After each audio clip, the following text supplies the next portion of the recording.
welcome to LinkedIn Life Live. Today, we're going to talk about 4 ways to engage connections that have ghosted you.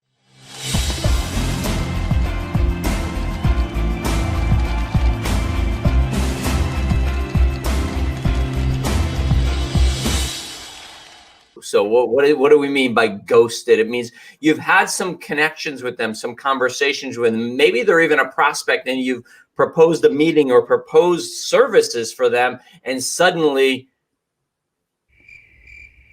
crickets, right? Yeah, crickets. You've got nothing. So what do you do? Well, we're going to give you 4 tips, and I'm going to throw it down here to Bob Woods for number 1. Thank you very much, Bill. So you've been ghosted. Happens to all of us from time to time, even to us here at SSL, unfortunately, but true. So one way to refire a relationship with a connection and to get you out of that ghosted zone is to engage on their content. So by engaging, I don't mean simply clicking like on their post. That's just not a good way to do things. To properly ping on their radar, what you need to do is comment on a post of theirs with something that contributes to what they've shared. Now, I've often said that a great share reply to a post doesn't do anyone any good. That's especially true here. So by contributing to what they've shared, I mean really reading the post and any associated content with it.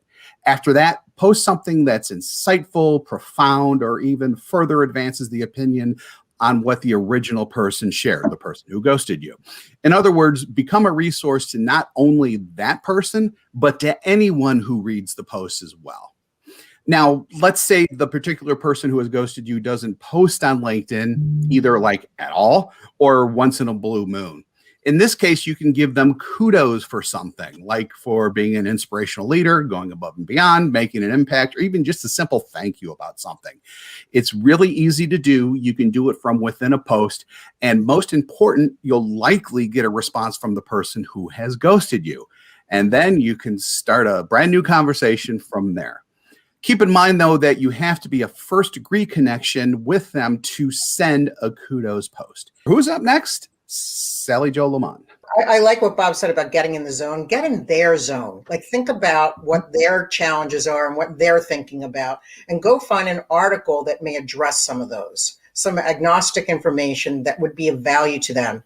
And when doing that, the first thing you want to do is pull out maybe some key things out of that article that make sense, that are highlighted, and then highlight that in a message. And then here's the key. Don't just send it.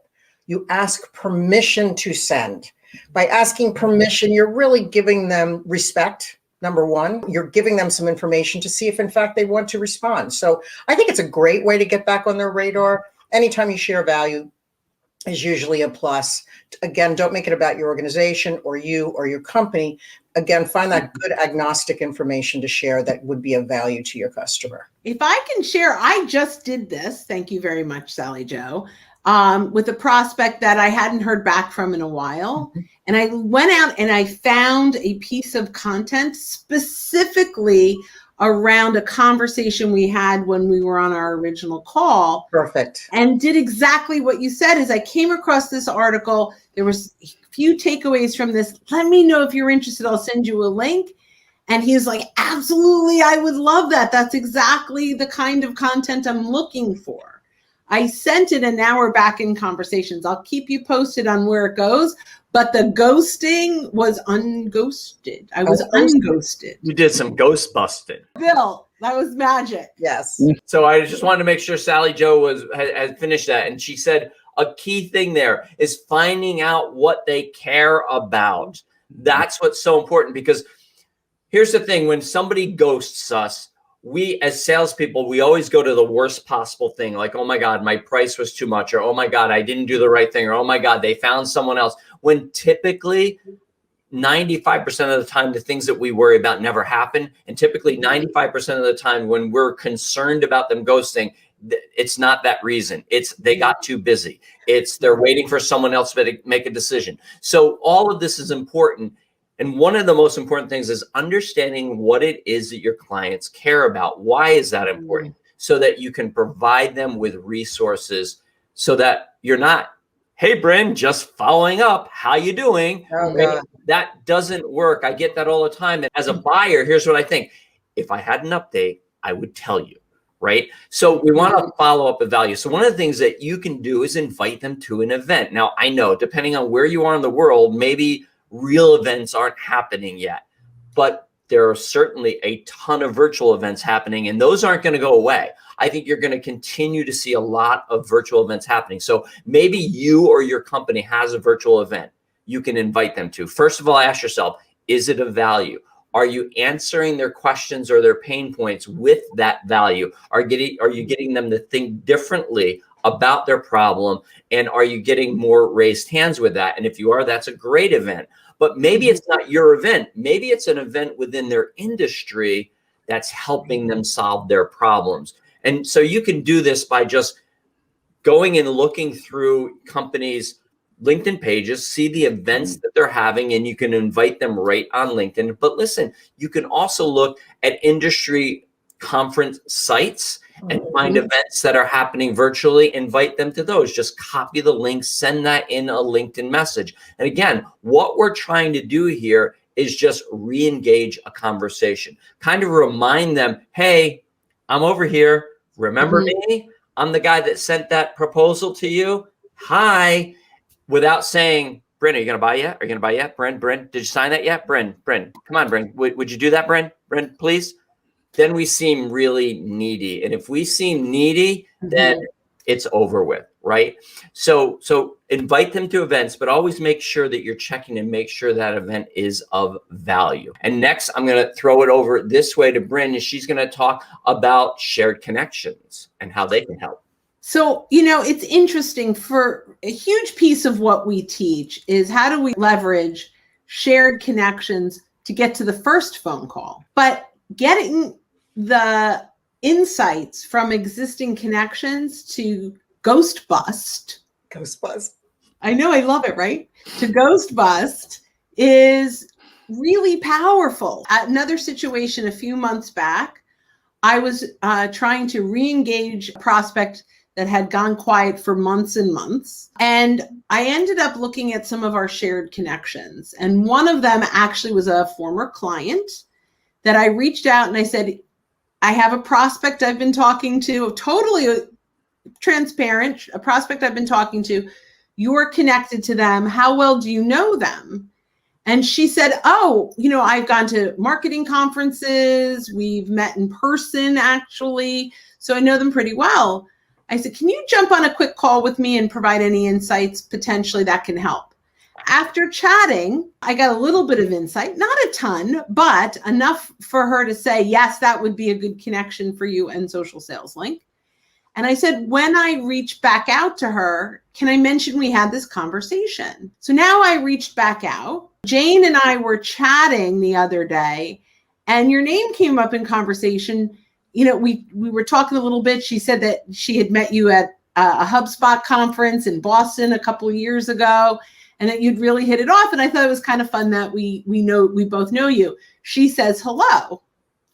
That's all I said. And she came back with, oh my gosh, I love her. She spoke there. I didn't even know she had spoken there. And she spoke there, and it was one of the best breakouts of the conference. And so we started a conversation, and it was probably 3 emails back and forth before she said, I'm really sorry. We've kind of put this on hold for a little bit. Can you follow up with us in September? Great. But at least I'm not ghosted anymore. I know where it is. Like, she became apologetic. And so the whole point is I brought in this other conversation that eventually led back, but I slowed it down. And I didn't ask. She knew she had a proposal. I didn't have to remind her. We started building rapport around a shared connection. So another great way to re-engage when a prospect has ghosted. You want to do it naturally and organically so that it happens. And I'll just add, in the sales training side of things, one of the ways we can keep from being ghosted is that we can do the pre-work, and that when you're having that sales discussion, that as you're taking them through their buying process, is set it up to say, hey, okay, Bryn, so listen, I'm going to put that proposal together and what would be the logical next steps, and give them a time to say, oh, well, listen, follow up with me on this date, or let's set an appointment right now to follow up. That will, I think, help along the lines of being ghosted. Think of it as the pre-ghost busting.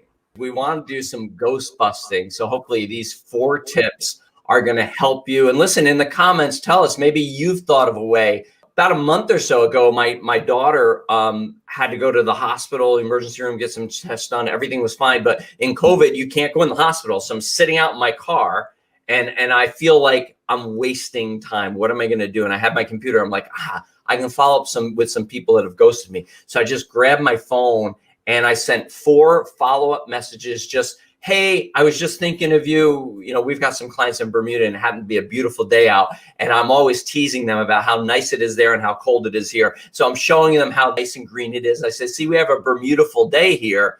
And 2 of them got back to me, and it had been a ghosted conversation, but it turned into more of a conversation, and it opened things up. No one is going to ignore a video message. It's your face, you're talking. As long as you have something of value to say, that's what it really all comes down to.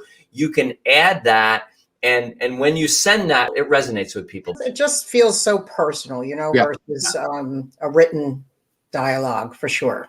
Yeah, absolutely. And sometimes people say to me, well, what about an audio message? And it's like, well, audio is okay, but a lot of people don't like listening to voicemails. So especially now that we have the ability to do video, we should do video because it's so much more personal.